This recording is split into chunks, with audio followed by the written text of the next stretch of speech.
True growth happens behind closed doors, when you're grinding away when no one's watching. The daily grind consists of pouring hours, weeks, months, and years into studying, practicing, posting, marketing yourself, and of course, failing. Fall in love with the process. The end result will take care of itself.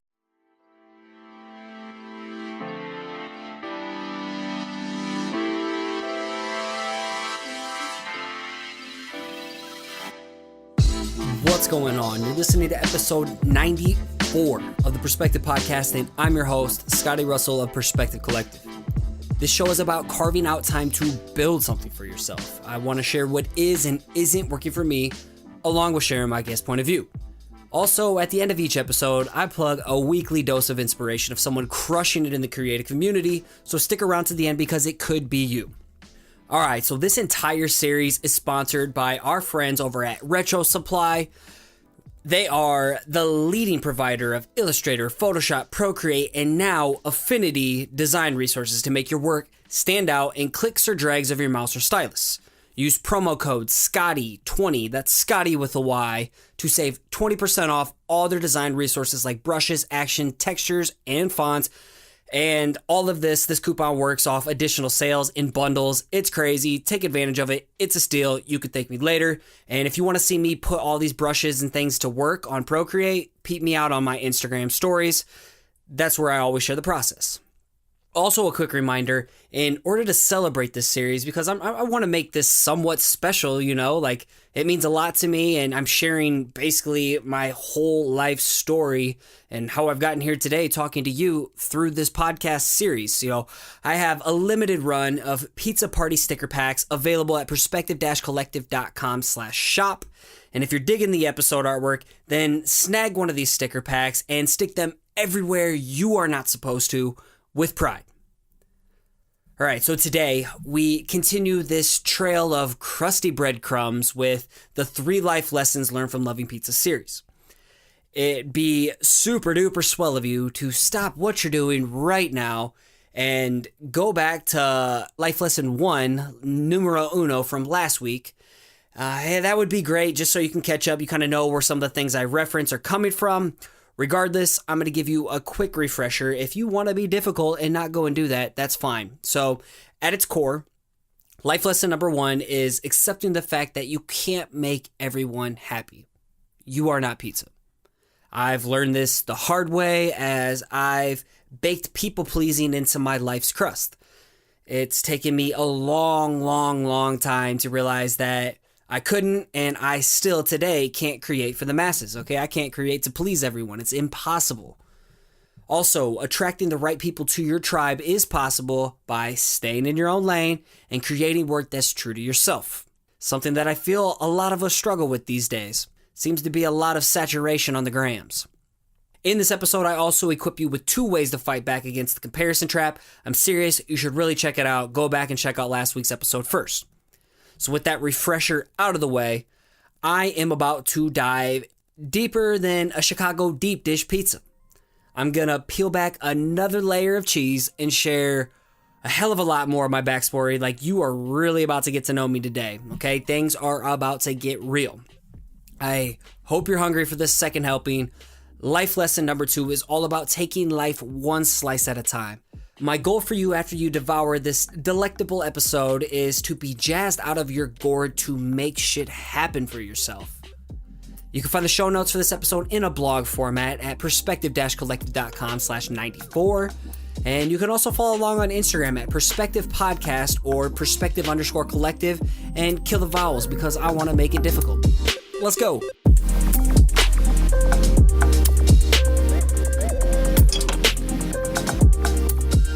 So yes, I am getting very vulnerable on this series. I'm going to be hella transparent, more transparent than a fresh washed and waxed Windex window. All right, that's pretty see-through. So not only do I admit to being a people pleaser, but I'm also admitting to be a creature of little patience. See, growing up, I wanted everything good in life to happen quickly. Just like how quick it is to reheat pizza up in the microwave. All right? pretty quick, and voila, you got the best snack in the world. Whether it was becoming a starter in sports, getting swole in the gym, or watching the clock in class, I wanted to get to that end result in the shortest amount of time possible. After graduating high school, I thought I was on to something big. Although we sucked as a team in sports, like we always got demolished in every sport I played, basketball, football, track, whatever, we sucked. But I got a little bit of the taste of the spotlight and made a name for myself playing wide receiver. Yeah, safe to say I thought I was the shit because I was getting heavily recruited by D2 and D3 schools. Whoopee. After losing my entire life, I knew I wanted to go somewhere that had a winning culture. Like, that was super important for me. And one little campus visit to Warper College, which was a private school of 1,500 in Waverly, Iowa. One visit there and I knew I was home. It fit literally everything I was looking for. There was a strong focus on diversity and progressivism. It was close enough to home, but far enough away that my parents couldn't bug me every day. I know you probably relate to that. The student body was similar to the size of my high school, which was crazy to look back on now. But for me, I thought this was an advantage for sports. But the most important reason, the clearly was the deciding factor, was that it was a national powerhouse in athletics. I'm talking football, basketball, wrestling, soccer, guys and girls track, cross country, golf. Like, dude, they were the shit at everything. So, of course, I wanted to win for once. Unfortunately for me, my dreams of becoming a stud college football player blinded me to the sheer amount of debt I was about to take on. All right. Private student loans are no joke, and we live in a flawed educational system. But that's a rant for another day. So back in 2006, I walked into football summer camp thinking I was going to be the man. And clearly, again, I was delusional. This was by far the greatest mental and physical challenge of my life so far. At the age of, what would I have been? Like 17 years old. I was out of shape and the competition was absolutely bananas. I competed against over 100 people at my position of wide receiver, and the starters that I had to replace or, take over their position were all conference studs. And the worst part about all of this was I got acquainted really quick with a new bully in my life, and he was the head coach. This guy made my life a living hell. He would tear me down in front of anyone and everyone. I mean, like in practices, film sessions, lifting sessions, night scrimmages where like the community would be involved in. Even in the hallway, this dude would make my life a living hell. And during my freshman year, I almost gave in, gave him what he wanted, and I almost quit. However, I had some really close teammates and a friend, Coach Paul Mugen, who still teaches at the local high school there. He convinced me to gut it out. All right, he made me feel worthwhile. I slowly worked my way up the ranks and carved out a role for myself on the scout team. And I was beginning to make a name for myself, and which was kind of hard to do because you're going up against, our defense was stacked full of All-Americans as well, and our job was to give them the best looks each week. And one game, there's a pass that was thrown my way, and I jumped out of this world to make a Sports Center top 10 worthy one-handed catch. I shit you not, this thing was gorgeous. However, as I'm in the midair, I had two defenders that ended up wrapping me up at the same time, high and low, and they drove me into the ground. And as I made contact with the ground, there was this loud pop followed by a sharp pain in my lower back that literally felt like Jason Voorhees was stabbing my spine with his machete. And after 2 weeks, probably 2.5 weeks of trying to tough it out, rub some dirt on it, walk it out, I ended up going to the doctor and I got an MRI. And the results came back showing that I had herniated and bulging discs between my L3 through L5 vertebrae, along with a twisted pelvis and pinched nerves running down my left leg. I was a mess. I ended up receiving injections around and in my spine. That sucked. And then I had to tough it out 3 more months and go through intense physical therapy. It was absolutely complete torture, but I had to keep my eyes on the prize. Nearing the end of this 3 months of this torture, I ended up getting word that our head coach is accepting a new job position, and it was at Grand Valley State, so somewhere in Michigan. And for me, I can't express how stoked I was. It was as if the stars were aligning, and all this adversity that I had overcome and this pain that I just fought through, it was all leading me and funneling me into this shining moment. Okay, this was my chance to play and kind of live out my dream, get that glory. And during, it would have been spring practice of 2008, I had returned to my normal flying around self, making plays and having fun, okay? Not thinking, not stressing. Am I going to screw up? Is my coach going to yell at me in front of everybody? Nothing like that. I was back to being myself, all right? Flying around and just doing what I did best, is making plays in football. That's what I do.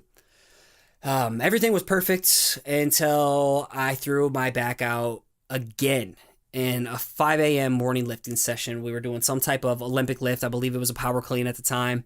But this time, I learned my lesson. I jetted straight to the doctor in hopes he could patch me up so I could keep this momentum going for summer practice. But this time around, I was given the news that I feared the worst. I remember like it was yesterday when the doctor sat me down, all right, all nice and calm, and supportive. And he was just like, son, if you want to walk when you're 40, you have to quit playing football. Your body can't take another hit.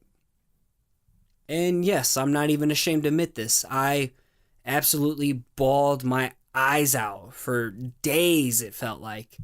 This news absolutely crushed my soul and my spirit.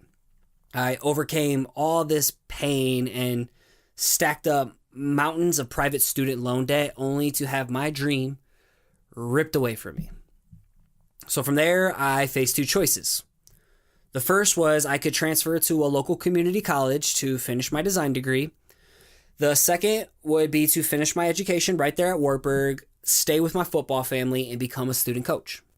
I reluctantly chose the latter, but it came with the cost. And I'm not talking about the insanely outrageous high tuition. So going into my junior year, I began to self-destruct and I spiraled out of control. I had been a loser my entire life. So honestly, why would things change now? All right. Really bad way of thinking. I had convinced myself that I wasn't meant to be happy, nor was I ever meant to find success. Okay. That water loser mentality where I was from just was my identity. Okay, the odds were stacked against me, the world was scheming against me, and I was a victim who needed everyone like you to feel sorry for me. And that year, my junior year, we ended up having a historic run and finished in the top 8 of the nation. We ended up losing to Wisconsin Whitewater, who ended up becoming the national champs that year. So it's like, damn, we played them a close game. That could have been us. And you think I would have been super happy, I'd never won in my life, and we got so far this year. I got to experience winning, but honestly, I was bitter as fuck. So bitter. And looking back on it now, it makes me sick of just how evil I was inside. And I felt this way because it was torture for me to watch my teammates and everybody live out my dreams of catching the touchdowns, making the plays, getting your name in the paper, yelled across the intercom, people high-fiving you in the hallways. That was my dream. I'm a creative jock, but I loved football and I wanted to bask in that glory, and I couldn't.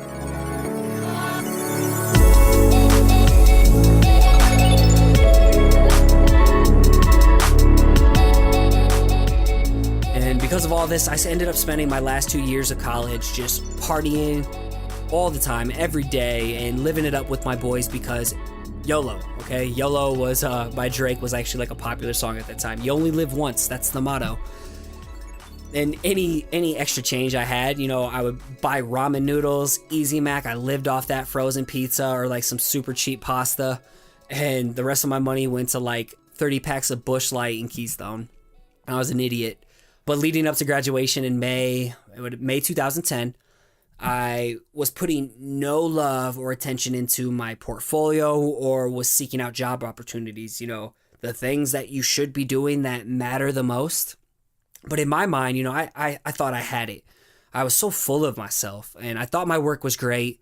And I thought my pizza tendencies of, say, after doing anything to get you to like and accept me, it always worked in the past and landed me jobs. So I thought this would be the same scenario. And yet again, like going into freshman camp thinking I was going to be the man.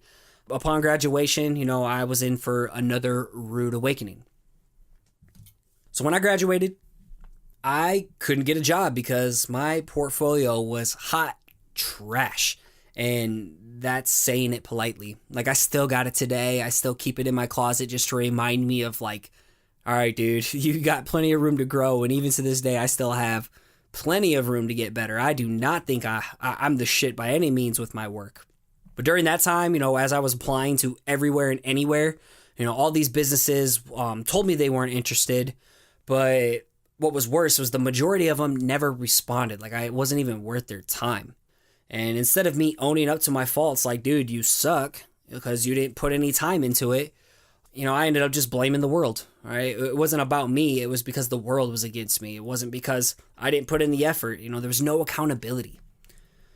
I was discouraged and defeated. I moved back home to live with my parents during this time. 3 years, by the way, I couldn't get a job in design. And most people would quit, and I almost did, which I'll talk about here. So my first job right out of college was serving at Newton's Cafe, downtown Waterloo. And I was smelling like tenderloins each day because, like, we served the biggest, baddest tenderloin. We had these crazy Bloody Marys, just like cafe restaurant style cooking. But I was out of shape, overweight during these times. I was still partying every day. I was experimenting with any drug I could get my hands on to try and numb the pain. And in the summer of 2010, I ended up tiptoeing the edge of not only quitting my art because it wasn't going anywhere, but straight up that summer, I totally contemplated taking my own life. Told you this was about to get real. All right, so the comparison trap we talked about last week, my comparison trap that Mr. Hyde that lived within me was literally robbing me of all my joy and any amount of happiness I could conjure up. I wanted everything that someone else had, whether it be a successful job. That dude over there had a way better body than me because he worked out. This person was making way more money, landed a great job or had great clients out of college, and I'm sitting here working at a restaurant, a nicer car. You name it, if they had it, I wanted it, and I was hella envious of it. Super salty. No one knew what was going on in me because I bottled it all up, all right? I bottled everything up growing up. All my bullying, everything, it just brewed inside of me. And, I want you to know, there was light at the end of the tunnel. Thank God I stuck with it all, and I pushed through. And I want you to know, people, I have listeners like you reach out to me and share your stories with me. So I'm glad you know that you're not alone, that I'm a safe place that you come and talk to, because I didn't feel like I had that safe place during that time. And I feel extremely lucky to have gotten through it. So just know you are not alone. All right. Things don't get fixed overnight. And it didn't work that way for me either. I had to slowly climb myself out of this hole. But my life began to get back on track and for the better once I started getting back into the gym again to build up some confidence. That's why the gym is so important for me, because it helped me get out of this rut. It helped me, get away from that chunky fat kid who got bullied and beat up. That's why I'm that meathead jock bro that you'll see at a conference, and it is what it is, okay? But now you know why. Although it felt pointless at the time too, I stuck with my art. I just kept pushing it.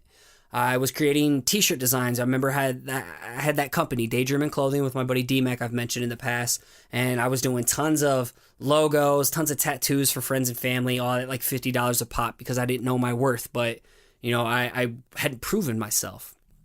So within that 3 years of graduating college, I bounced around between serving at a restaurant. I was coaching high school football. I ended up getting offered a personal training job. I did all of them. I wasn't a fan of any of them. Well, I liked the high school football coaching. I liked it a lot. I missed that, but it wasn't paying any bills at all. It was just all volunteering, and I was missing paid jobs. But I did all of this until finally one day I got the call. So this would have been a Saturday morning back in early 2013. I got a call from a guy frantically looking to replace his graphic designer who had just quit on the spot. You know, the day before, he had heard my name from the grapevine. Like, literally, I keep saying literally. Why do I keep saying that, guys? I'm sorry, but I'm going to keep doing it. But he literally got a call from 3 separate people the day before who all mentioned my name because they were silently observing my work on Facebook. And when I accepted this job, it was like some type of switch within me just flipped. All right, it triggered like this new mindset in me. It was truly a moment in life where I was able to change my perspective. It showed me that I could make shit happen by having some grit and putting in the necessary work to get to where I want to be. And from that day on, I became an absolute Randy Savage with my art and design. I spent my time in between projects at work, reading articles, watching tutorials, and building a killer portfolio, okay? I would soak up and consume, and I'd put it to work. And outside of work is where I rediscovered my love for drawing, and I happened to just stumble across a little old thing called lettering and sharing my work on Instagram, so I got in at the perfect time. And with the revamped portfolio from work, along with it being stuff with a lot of my personal projects, I ended up landing the job that I'm currently at today, all within a 2-week span. Like, this was the first time someone was like, yo, we want you. We're going to follow up with you. Can you come in for a second interview immediately? Actually, before you even get back to work, do you want the job? Like, it moved so quickly, and it felt so good to, like, be wanted for once instead of having someone not give a shit about even getting back to me. Actually, yeah, also, when I got this job, I started Perspective Collective pretty much at that exact same time. So the job I've been at today, 4-year anniversary, was in May. And a couple months before that, like April, I guess, maybe April or March, I started Perspective Collective. And a lot of good things have happened since that switch flipped within me, but none of it has been overnight. Everything I've shared with you and any amount of success I've had has been a day-by-day grind, building this new world where I can put myself in a position to thrive. I'm totally guilty of wanting my dreams to manifest out of thin air, but it just doesn't happen that way. It's impossible to climb Mount Everest overnight, just like it's impossible to eat an extra large Papa John's pizza in one bite unless you're something like an elephant. You know, it's just not possible. So this drawn out life story is what taught me life lesson number 2, and the importance of taking life one slice at a time.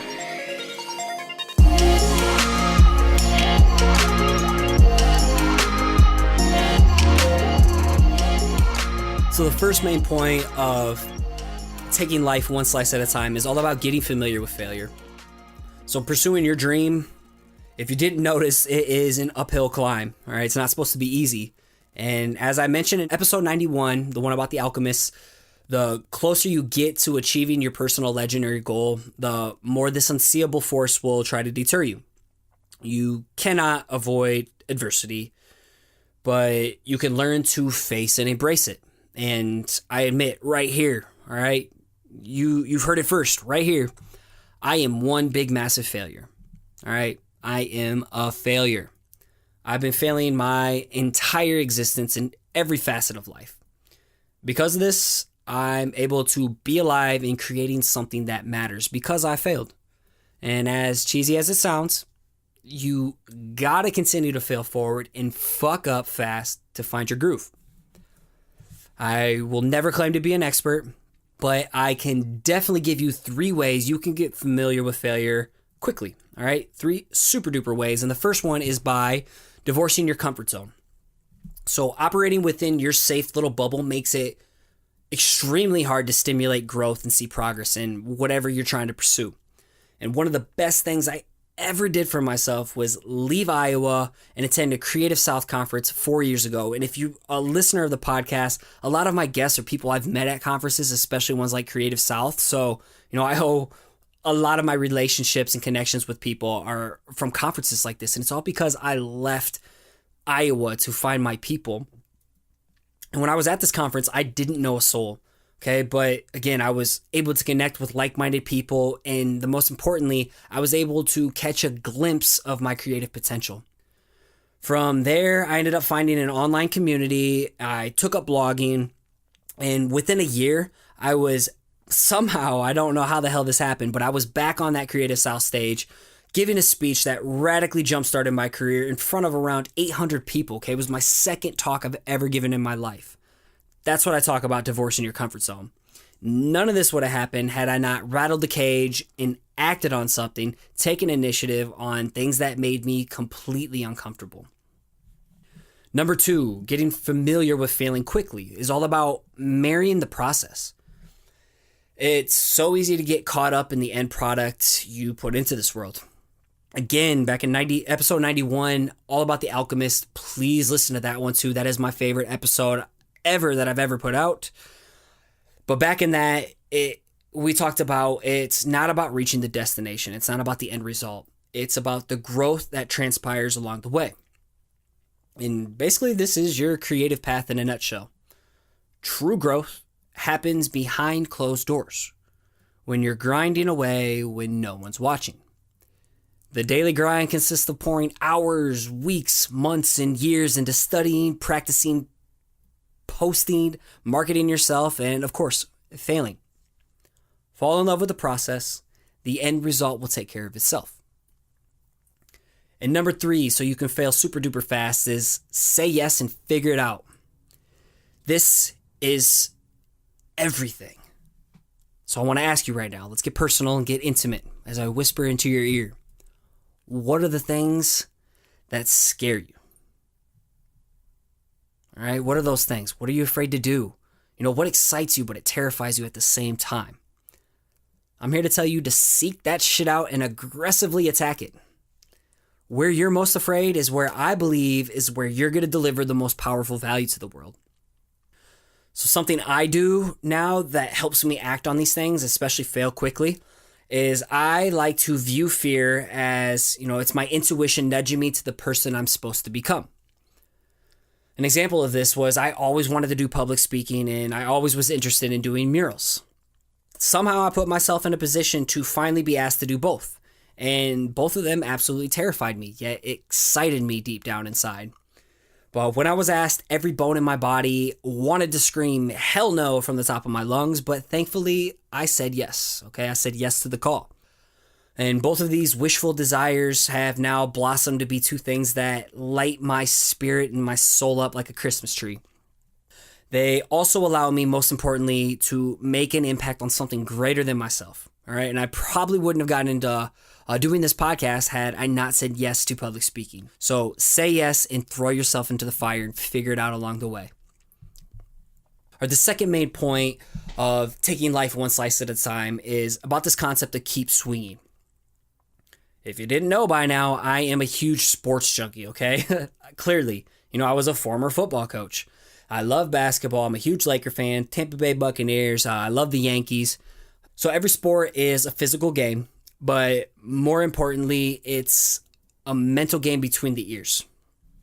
So sports was my best teacher for failing fast. If a play didn't go my way, I had to shake it off and get ready to go again. Okay, the game's not going to stop just because I failed for a second. All right, get back on the horse, get back on the saddle, whatever it is. But I say let's talk about baseball instead. I don't know much about horses, so this concept of swinging applies to baseball. You can't hit a home run every time you're up to bat. It's absolutely impossible, and it's way too much pressure to expect something like that from yourself. However, the only way to put yourself in a position to hit this home run is by getting up to the plate in the first place. You're going to strike out, hit pop flies or grounders into double plays. There's absolutely no way around it. But in order for you to hit that dinger out of the park that could change your life, you have to get as many at-bats as possible and you have to keep swinging. Cue your creative career. It takes mountains and foothills and plateaus and large piles of rocks of shitty work and failed attempts to discover your best work, your style, your voice that an audience or a target client resonates with. There are so many articles, speeches, and motivational quotes that put the emphasis on quality over quantity. Okay, focus on the quality. But if you think about it for a second, how the hell do you get to the quality without the quantity? Like, honestly, they go hand in hand. You need one to get to the other. And in baseball terms, you're just one at bat and swing away from crushing a ball out of the park. But in creative terms, which applies to you, especially if you don't like sports, you're just one scroll or swipe away from having your work discovered by the right person who could provide you the right opportunity that could change your life. The key is to simply consistently create, share your work and remind people that you exist at least weekly. We were just chatting about this in the Facebook group. Someone was asking, they want to build quality, build an audience, or they want to put out work, share their work, build an audience. How often should they post? And I'm just like, dude, a minimum of once a week. Okay, stay in front of people, remind them that you exist, and continue to mine for that goal within you to get discovered. And the last main point I want to chat on is all about don't lose sight of why you started. So striking out while searching for your goal can be defeating. Failure can blind you for why you started chasing this dream of yours in the first place. For me, I started drawing a long ass time ago, back in kindergarten, because it was an escape from being bullied and tormented. But more importantly, it allowed me to create my own world where I was safe and free to do whatever the hell I wanted. Drawing aliens, beaming up Grim Reapers, flying on dragons on a mountain landscape, okay? I used to draw the craziest shit. What was also cool about it was that it brought joy into people's lives at such a young age. Like my parents and siblings, when I would make them this cruddy hand-drawn card. And there have been many times as an adult now, especially doing Perspective Collective, that I've sucked the fun out of it because I was trying to be pizza. I was creating for the masses. I was creating for everyone to love my work instead of me loving my work in the first place. And I'm guilty of solely creating for the admiration and the meaningless vanity metrics, the likes, the comments, the shares, retweets, only to let something like poor engagement within the first hour convince me to delete my post. Whew. How many of you have done that? All right. You don't have to raise your hand because I can't see it, but damn it, I know someone's listening that does the same thing, deleting your post. Don't worry about it. Just leave it up there. All right. Keep getting up to the plate, keep swinging, post again another day. So social media is a tool, but getting too wrapped up into it can rob you of the joy of creating. So here you go. Here's a gift to you. And more importantly, it's a gift to myself, is a permission slip to remember why you started in the first place and give yourself a break. As long as you're showing up and pouring some type of effort and time into your dream, then you're already doing way more than most, okay? Doing way more than that hater that we talked about last week who's trying to tear you down and pull you down to their level. Reminder, doing something is always better than doing nothing, and done is always better than perfect. Your 70, 80, and 90%, shit, even your 60% is always going to trump someone's goose egg. That's 0%. So today's life lesson all boils down to patience and grit. Trying to eat a full pizza in one bite is bound to end in a disaster, and most likely you're probably going to waste some. It's much easier to take one bite at a time, and even better, you get to savor the flavor along the way. Treat your creative dream like a marathon instead of a sprint, okay? You don't gotta rush to get anywhere. It's gonna take some time. It's a daily grind that's fueled forward by failing fast.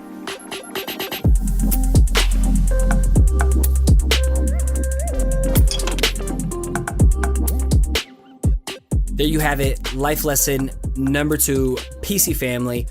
Stick with me here, as next week we're going to tackle life lesson number 3. And this one's all about taking the shit in stride on your way to experiencing the highlight reels. This will make more sense next week. We're going to dive in. Again, I'm going to peel another layer of cheese off so you can really get to know me.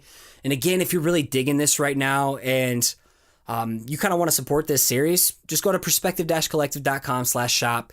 swoop one of these limited sticker packs. Thank you so much to everyone who's done it last week. There's still a decent amount left, but I don't expect them to last too long, especially after the end of next week's episode. So again, go and swoop those. Share your sticker swag with pride with me, please. Moving on to this week's dose of inspiration. This one goes out to Shauna Panchesnin, but she goes by Shauna Parmesan on the grams. And that's way easier to say. I'm sorry, Shauna. I always butcher your last name. But I met her a few years back at Creative South, and we've become tight homies ever since.